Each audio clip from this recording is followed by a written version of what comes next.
എന്തെങ്കിലും വേണമെങ്കിൽ ഇപ്പൊ മേടിച്ച് കഴിച്ചോളാം. ഇനി ഇതേപോലത്തെ ഭക്ഷണം അടുത്ത കാലത്തൊന്നും കിട്ടിയെന്ന് വരില്ല.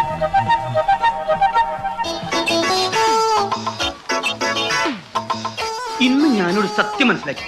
എന്ത്? ജീവിതത്തിൽ ഒരിക്കലും മട്ടക്കാത്തൊരു പരിപാടി ഉണ്ട്. എന്ത് പരിപാടി? ഈ പരിപാടി. ഒരു നേരത്തെ ആഹാരം ഇവന് നീ കൊടുക്കണമെന്ന് എന്നോട് പറഞ്ഞപ്പോ ഇത്രയും പ്രതീക്ഷിച്ചില്ല. എന്താ ഒരു പാലിന്റെ ചൊവ? ആ കുട്ടിയെ കണ്ടുപിടിക്ക്. ഇപ്പൊ തന്നെ 3 എണ്ണം കഞ്ഞി കുടിച്ചു കഴിഞ്ഞു.